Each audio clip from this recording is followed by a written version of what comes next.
Sir మొత్తం మీద ఎన్నికలైపోయినాయి. ఒకవైపు వాళ్ళు మేము 151 కన్నా ఎక్కువ అని చెప్పి సీఎం చెప్పి వెళ్ళిపోయాడు ఆయన.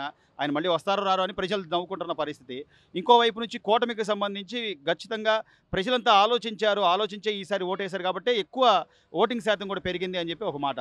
ఒక సామాన్యుడిగా మీ అభిప్రాయం ఏంటి? ఈసారి ఏం జరగబోతుందని? మనం ఎక్కువ కూడా ఆలోచించకపోయినా హ్మ్. ఇప్పుడు ఉద్యోగులకి వ్యతిరేకత ఉంది కదండి, అవును. స్టూడెంట్స్కి వ్యతిరేకత ఉంది కదండి, అవును. నెక్స్ట్ ఈ అంగన్వాడీ రోడ్డు మీద పడి బాధ కొట్టారు కదండి. అవును. అవును. వాళ్ళు ముగ్గురు వేస్తే చాలు కదండి ఓట్లు జగన్మోహన్ రెడ్డి గారు ఇంటికి వెళ్ళడానికి. హ్మ్. ఇంతకంటే గొప్ప చెప్పుకోవాల్సిన అవసరం లేదు. అంటే మేము మీ దీన్ని బట్టి కుటుంబాల్లో మంచి చేసామని చెప్పి ఏ కుటుంబానికి ఆయన మంచి చేసింది ఏం లేదండి. హ్మ్. ఏ కుటుంబానికి ఆయన మంచి చేసింది ఏం లేదు. హ్మ్. ఆయన అనుభవించడానికి చిల్లర కాసులు ఇస్తాడు జనానికి, అంతే. అంతే. అంతే తప్ప హ్మ్. ఇప్పుడు న్యాయ వ్యవస్థతో సహా ప్రతి వ్యవస్థ కూడా నిర్వీర్యమైపోయింది. చివరిగా ఇవి కూడా మనయ్యే కదా సార్. ఈరోజు నేను ఏది పెంచనన్నాడు. కరెంటు బిల్లులు ఏది అసలు పెంచను, ఆయన బస్ చే- ఆయన ఛార్జీలు. చేయని ఆయన పెంచింది ఏమని చెప్పండి. బస్ ఛార్జీలు పెంచలేదా? అసలు కనీసం రైతు కన్నీరు కాదు కదా. ఇప్పుడు ఇప్పుడు ఇంత జరిగిన మాచర్ల ఘటన ఇంత జరిగినా కూడా ఇప్పుడు న్యాయ దేవతకి కళ్ళగంతలు కట్టారా, లేకపోతే ఈ న్యాయాధీశులు కళ్ళగంతలు కట్టుకున్నారా అర్థం కావట్లేదు. అవును. హ్మ్. మరి ఏం చేస్తున్నారు అంటే అర్థం సామాన్యులు కావట్లేదు. చేస్తే ఒప్పుకుంటారా అదే సార్ అది ఇంకా? ఇప్పుడు ఏ తప్పు చేయని తీసుకెళ్ళి 52 రోజులు 53 రోజులు జైల్లో కూర్చోబెట్టి నాటకాలు ఆడిన వాళ్ళకి అవును. ఏ కనపట్టలేదా? ఆధారాలు లేకుండా. ఏదారు లేకుండా కనపట్టలేదా? హ్మ్. మరి ఎక్కడ నిద్రపోతున్నారు ఇక్కడ వ్యవస్థ? రికార్డెడ్ ఎవిడెన్స్‌లు ఉన్నాయి. వాళ్ళు ఎవిడెన్స్లు చేసినయన్నీ ఉన్నాయి, కూడా క్లియర్ కనపడుతున్నాయి. అవన్నీ ఏమో ఫేక్ అంట, వీళ్ళు చేసినే ఒరిజినల్ అంట. హ్మ్. దానికి ఎక్కడ న్యాయం ఉందండి? సో ఇవన్నీ చూసారుగా. ఈ 5 ఏళ్లలో ప్రజలు చూసారు స్పష్టంగా. సార్, న్యూట్రల్ ఓటరు, హ్మ్. ఇప్పుడు నేను చెప్పిన ఈ మధ్యతరగతి ఓటరు ఎవరు కూడా హ్మ్. కనీసం కడుపుకు అన్నం తిన్నాడు ఎవడు కూడా వైసీపీకి ఓటేడు. వేయరు. ఏడు మార్పు అయితే ఉందంటారు. గట్టిగా ఉంది. కానీ సార్ ఈ రోజున తెనాలి నియోజకవర్గానికి సంబంధించి ఈసారి ఒక పరిశ్రమ వచ్చిందనో, లేకపోతే ఒక హాస్పిటల్ కట్టామనో, లేకపోతే ఒక కాలేజ్ కట్టామనో, ఈ విధంగా తెనాలి వైపు చూడటం కాకుండా ఒక ఎమ్మెల్యే ఓటర్ను కొట్టాడు అని ఒక కోణంలో చూశారు తెనాలిని. అవసరమా సార్ నిజంగా ఒక ఎమ్మెల్యే ఓటర్ను కొట్టాల్సిన బాధ్యత ఉందంటారా ఆయన? అసలు ఓటర్ కొట్టడం అనేది అసలు పెద్ద నేరం. హ్మ్. దానికంటే పెద్ద నేరం అవసరం లేదు. హ్మ్. డెవలప్మెంట్ అంటారా? అక్కర్లా. ఎంతమంది తెనాలి నుంచి అసలు తెనాలి ఊరు దాటితే హ్మ్. ఎటు వెళ్ళినా కూడా విజయవాడ పోవాలన్నా, ఇటు గుంటూరు పోవాలన్నా. ఎటు పోవాలన్నా సరే హ్మ్. వాడి ప్రాణాలు అరచేతిలో పెట్టుకుని వెళ్ళటమే. హ్మ్. అసలు సామాన్యుడు మరికి ఈ హక్కులు ఎందుకు అంటే వీళ్ళంతా కలిసి కన్యూమర్ ఫార్మ్స్లో వీళ్ళు ఎందుకు వేయట్లేదు కూడా నాకు అర్థం కావట్లేదు. రోడ్ల మీద జనం అట్లా చచ్చిపోతుంటే అవును. కనీసం ఎన్ని ప్రాణాలు పోతున్నాయండి? హ్మ్. అయినా కూడా ఒక్కడికి పట్టల. హ్మ్. ప్రభుత్వం మంచిది అయినప్పుడు దానికి సేవ చేస్తే అర్థం ఉంది, కానీ వీళ్ళు ఇంత ఎడ్యుకేషన్ చేసుకొని ఐఏఎస్లో ఉడిగిన చేసే బదులు అవును. వీళ్ళు అడ్మిషన్ ఎందుకు, వీళ్ళకి లక్షల లక్షల జీతాలు ఎందుకు? సో మొత్తం మీద ప్రజలైతే ఆలోచించే డెఫినెట్గా వేస్తారండి, 100% ఆలోచించేస్తారు. 85% ఓటింగ్ మీద అది వచ్చింది. నేనంటే ఎన్ఏడి కుటుంబం ఇదనే కాదు, హ్మ్. జగన్కి వ్యతిరేకంగా పడిన వాడు చాలా బలమైన ఓటు అండి. హ్మ్. చాలా ఎక్కువగా పడుద్ది. మార్పు ఉంటుందంటారు. గ్యారెంటీగా మార్పు ఉంటుంది. మార్పు లేకపోతే సార్ మొత్తం మీద అయిపోయింది. అందరూ ఓట్లు వేసేసారు.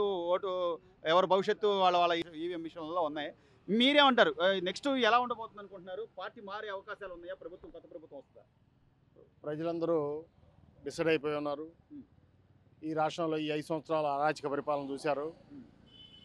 దానిలో భాగంగానే మన ఓటింగ్ సరళ చూస్తే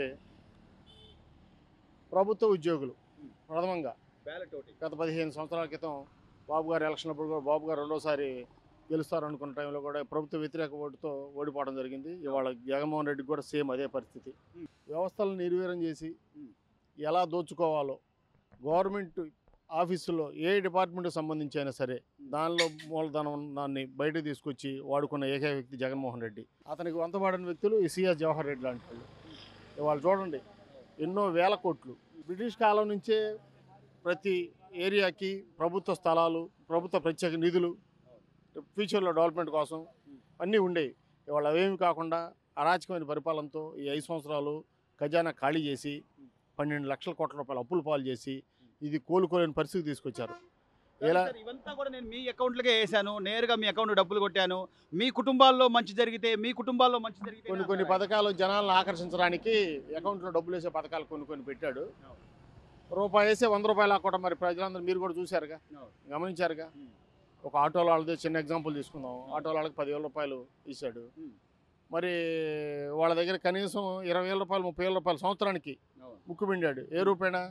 ట్యాక్సుల రూపంలోనో, కేసులు. ఇప్పుడు ఆటోలో వాళ్ళ ఏ రోడ్లో ప్రయాణం చేయాలన్నా కూడా వాడికి నెల మెయింటెనెన్స్ 5-6 వేలు అవుతున్నాయి. ఎందుకు? ఈ గోతుల రోడ్లు మూలన. పరిపాలన బాగుండాలంటే ముందు ప్రజలకు రవాణా సౌకర్యం చాలా ఇంపార్టెంట్ కదా. రవాణా సౌకర్యం ఉండాలంటే రోడ్లు బాగుండాలి. ఏ ఒక్క రోడ్డు అని ఈ రాష్ట్రంలో ఉందా? నాట్లే చూపించారు మన వాళ్ళు. మీ రోడ్లలో నోట్లు వేసుకోవచ్చురా అని చెప్పి ఏ దేశంలో లేదు. ఈ ఆంధ్ర రాష్ట్రం 99% నేను మేనిఫెస్టో పూర్తి చేశాను అంటాడు ఆయన. నేను సంపూర్ణ మద్యపాన నిషేధం చేస్తే ఓట్లు అడగడానికి వస్తానన్నమాట మరుగున పడింది. మరోవైపు నేను ఇక్కడ ఇల్లు కట్టుకున్నాను, ఇక్కడే ఉన్నాను, అమరావతిని అభివృద్ధి చేస్తాన్నాడు. ఈ రోజు నేను మళ్ళీ ప్రమాణ స్వీకారం వైజాగ్లో చేస్తానని ఓ పక్క ఆయన చెప్పడం, మరోవైపు వైజాగ్ వెళ్ళడానికి అసలు బస్సులు ఖాళీలు లేవు, బస్సులంతా ఫుల్ అయిపోయినాయి, ఆ రద్దీగా ఉందని చెప్పి కొన్ని ఛానల్స్ చేయడం. ఏం సార్ ఇదంతా ఎంతవరకు? అతను ఎక్కడికక్కడ విల్లాస్ బెంగళూరులో ప్యాలెస్ కట్టుకున్నాడు, హైదరాబాద్లో ప్యాలెస్, మంగళగిరిలో ప్యాలెస్, ఇప్పుడు కొండ ఒలిచి ప్రభుత్వ భూముల్లో ప్యాలెస్లు కట్టుకుంటున్నాడు. ఎవరిదానం అండి ఇదంతా? ప్రజాధనమేగా. వేల కోట్లు. అక్కడ తాడేపల్లి దగ్గర మరి ఏమి లేని వాళ్ళని గుడిసెలు వేసుకుంటూ వాళ్ళందరినీ ఖాళీ చేయించాడు. ఎందుకోసం? తను పెంచుకోవడానికేగా, తన ఏరియా పెంచుకోవడానికి. ఇవాళ ఈ ఎలక్షన్ జరుగుతున్న ప్రక్రియ చూస్తే మరి వాళ్ళ పిన్నెల్లి రామకృష్ణారెడ్డితో అరాచకాలు ఎలక్షన్లు అయిపోయిన తర్వాత 10 రోజులకు అన్నీ బయటపడతా ఉన్నాయి. ఒక వ్యక్తిని భోజనం ఇవ్వడానికి, ఏజెంట్కి భోజనం ఇవ్వడానికి లోపలికి వెళ్తే ఎంటబడి కొడుతుంటే అతను ఫోన్ కింద పడిపోతే కారుతో తొక్కిచ్చారు. ఒక బూత్లో బైకులందరూ లైన్గా పెట్టుండి ఏంది ఇంతమంది జనం ఉన్నారు ఇక్కడంటే, ఇక్కడ తెలుగుదేశం పార్టీ ఓటింగ్ అంట అనగానే బైకుల మీద కూడా కార్లు జేబులు పెట్టి తొక్కిచ్చారు.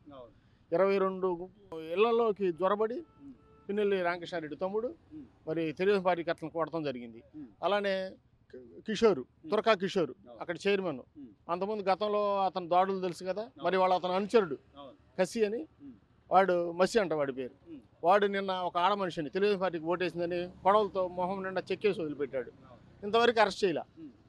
అసలు సాక్షాత్తు ఆ ఎమ్మెల్యే వెళ్ళి పోలింగ్ బూత్లోకి వెళ్ళి అక్కడ స్ట్రాంగ్ రూమ్లోకి వెళ్ళి ఏవిఎం మిషన్ ఎత్తి కొడితేనే ఈ రోజు మళ్ళీ హైకోర్టు నుంచి ఆయన స్టే తెచ్చుకునే పరిస్థితి. ఇవాళ ఒకటేనండి, అక్కడ మాచర్ల నియోజకవర్గంలో గత 15 సంవత్సరాలుగా వైసీపీ వాళ్ళు అక్కడ పిన్నెల్లి రామకృష్ణారెడ్డి భయభ్రాంతులకు గురి చేస్తా పరిపాలన సాగిస్తూ ఉంటే తెలుగుదేశం పార్టీ కేడర్ కూడా భయభ్రాంతికి గురై ఎక్కడ ఊళ్ళో వదిలిపెట్టి చాలామంది వెళ్ళిపోయారు కదా, మా పరిస్థితి కూడా ఇదే అని కొంతమంది వైసీపీలో చేరడం జరిగింది.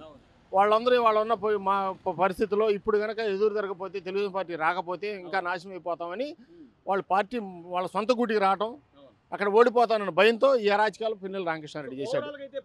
ఇప్పుడు ఎక్కడ దాకా ఎందుకండి, నిన్న సిట్ వేశారు. సిట్టు బృందం ఒక్క మాచర్ల నియోజకవర్గంలో ఒక్కటే వెరైటీగా ఉంటాం, మిగిలిన దగ్గర ఏమన్నా కరెక్ట్గా చేయటం ఏంటి? మరి అరెస్ట్ చేయాలిగా. ఎన్ని కేసులు ఉన్నాయి దానికి ఎందుకు అరెస్ట్ చేయాలి? నీకు వాళ్ళ కోర్టు ఏదో బెయిల్ ఇచ్చింది అన్నారు, మిగిలిన కేసులు ఉన్నాయి అరెస్ట్ చేయొచ్చుగా. సరే నర్సాపేటలో ఉండమన్నారు, లేడుగా. మరి కోర్టు అయినా పరిగణలో సీరియస్గా తీసుకోవాలిగా, సిట్టు బృందం అయినా సీరియస్గా తీసుకొని నివేదిక సమర్పించాలిగా. ఇదంతా అరాచకం అండి. ఇదన్నిటికీ ముగింపు రేపు 4వ తేదీ బ్యాలెట్ బాక్స్లో నిక్షిప్తం అయి ఉంది. రేపు 4వ తేదీ ప్రజలు ఇచ్చే తీర్పు ఏకపక్షంగా ఉంటుంది. కూటమి గెలుపుతో ఈ రాష్ట్రం మరలా సస్యశ్యామలం అవుతుంది. చివరగా సార్ ఈసారి మహిళలు కూడా పెద్ద ఎత్తున వచ్చారు, బయటకు వచ్చి ఓట్లు వేసిన పరిస్థితి. వాళ్ళేమో మేము మహిళలందరికీ డబ్బులు నేరుగా అకౌంట్లో వేసాం కాబట్టి వాళ్ళు మా మీద సానుభూతి వచ్చామనుకుంటున్నారు తప్ప, నువ్వు చెప్పిన సంపూర్ణ మద్యపాన నిషేధం అమలు కాకుండా ఎంతోమంది కుటుంబాలు రోడ్డు మీద పడ్డ పరిస్థితి, నువ్వు చెప్పిన ఏదైతే జాబ్ క్యాలెండర్ అన్నావో ఎంతోమంది పిల్లల భవిష్యత్తును ఈ రోజున ఈ డ్రగ్స్ కానీ గంజాయి కానీ మాదక ద్రవ్యాలకు అలవాటు పడ్డ పరిస్థితి. ఈ వ్యతిరేకత అంతా కలిసి బయటకు వచ్చి వాళ్ళు ఓటేసి ఉండొచ్చుగా. 100% ప్రతి పేరెంట్స్కి వాళ్ళ అమ్మఒడి పథకం అన్నాడు. ఎక్కడ ఎంతవరకు ఇచ్చాడు అమ్మఒడి పథకం? కాలేజీలో పిల్లలు వాళ్ళ గంజాయికి అలవాటు పడిపోయి ఉన్నారు. స్టూడెంట్ వాళ్ళ విజ్ఞాన కాలేజీ తీసుకుందాం, కాలేజీలోకి మొన్న ఈ మధ్య వేరే వాళ్ళు అంటున్నారు మనం డ్రంక్ అండ్ డ్రైవ్కి మనం పైపు పోదామని పర్సంటేజ్ వస్తే ఎలాగో గంజాయి కూడా అతను పెట్టాలా అని చెప్పిన కాలేజీలు అనుకుంటున్నారంట. క్లాస్ రూమ్లో కూడా వస్తుంది. ఇది ఎవరు పంట పండించి వ్యాపారం చేస్తున్నాడు గంజాయితో. వాళ్ళ గంజాయి వాళ్ళ యువత సర్వనాశనం అయిపోతుంది. మరి ఆలోచిస్తారు కదా, తల్లిదండ్రులు ఆలోచించేది ఒక్క విషయమే కదా, పిల్లలు నాశనం అయిపోతాయని. ఏ పథకాలు కాదు కావాల్సింది, ఈ ప్రజలు రేపు భవిష్యత్తుకి డెవలప్మెంట్స్కి పరిశ్రమలు రావటం ఇదంతా ముఖ్యం. మరి ఇదంతా కళ్ళ ముందు కనపడుతుంది, ఇది అరాచకం కనపడుతుంది. లేడీస్ అందరూ వచ్చింది, వాళ్ళ ఓట్లేసింది కూడా ఆకేస్తుంది. 100% మార్పు ఉంటుంది. కూటమి 130 నుంచి 140 సీట్లు మెజార్టీ గెలుస్తున్నాయి.